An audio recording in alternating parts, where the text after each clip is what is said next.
Right guys, welcome back. In this video we're going to do pretty much the same. This is sort of the creative fun bit really. So using this technique of masking layers and sort of offsetting them with noises and the different filters and generators available in Substance is sort of the heart of this technique really. So here we are. We've taken a single texture map from Quixel and we've mixed it and blended it and switched it around to give us like a base, sort of like a bedrock material. Still plenty of work to go, and as I've mentioned before, you should be checking your reference, you should be working with your reference to see what stuff you need. So let's jump in and do the grasses now. What I'm going to do is drop down a folder and call this one base.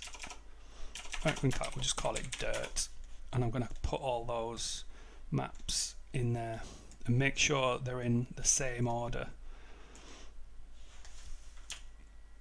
There we go. So now we can collapse that and we can even turn it on and off as a group should we wish. Alright, so the next layer that we'll do, we don't want that to be in the folder, so we'll just drag that out.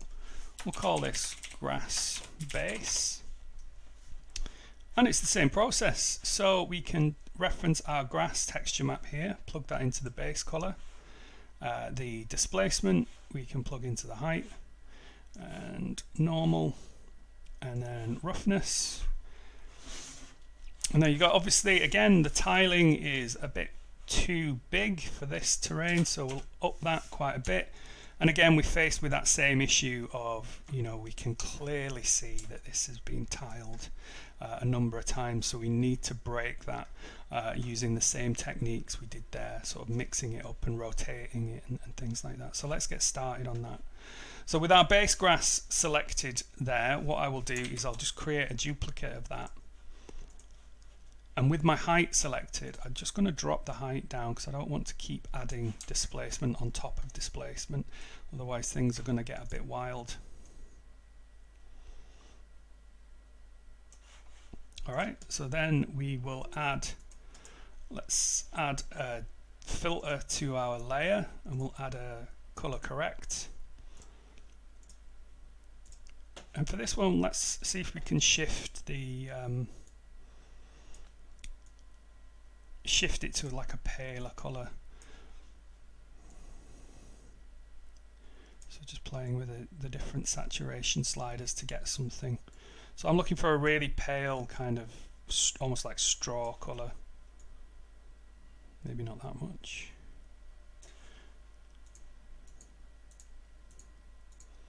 Okay, yeah.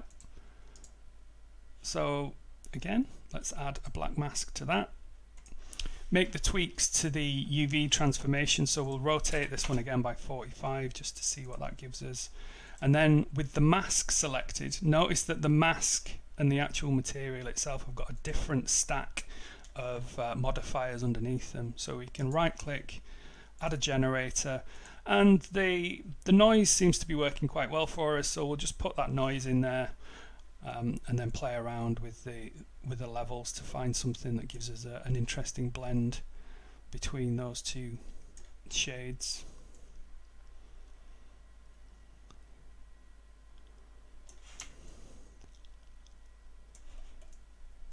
So something like that.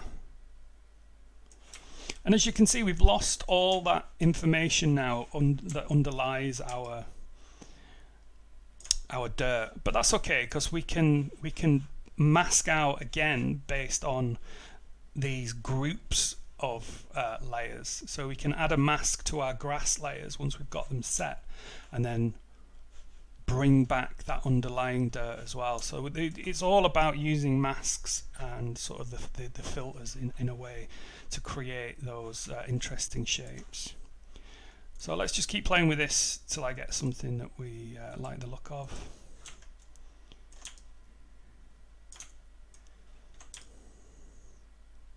That's quite interesting. So yeah, there's quite a lot of intensity on that height map there. It's probably too much. Bring that right down. Alright, and then we'll add a highlight layer. give that a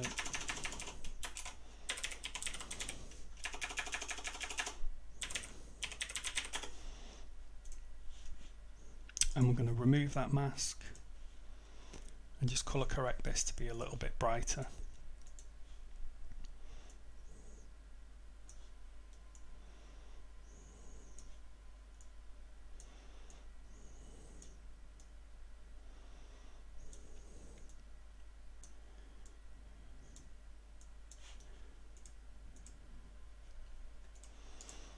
And add a black mask.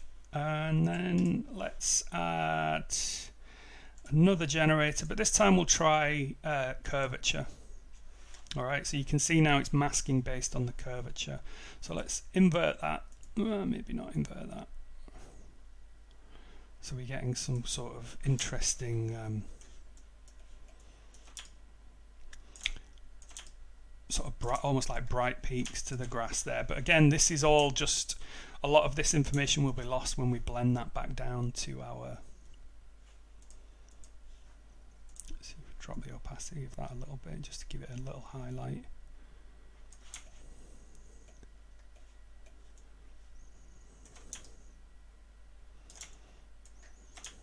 No, I'm not liking the curvature. I'll get rid of that. So let's try, let's just go with our dirt noise again, but this time we'll invert it.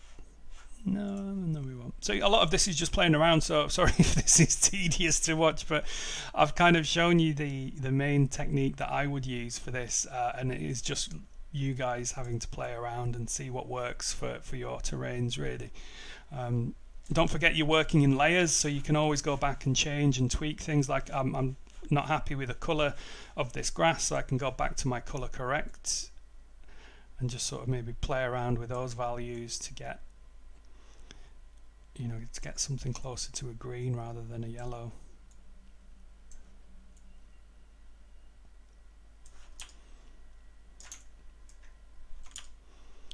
All right. So that's sort of, yeah, that's sort of getting somewhere. So I think you'll really start to notice it once we start blending between these two groups, and we'll do that in the next video. So thanks.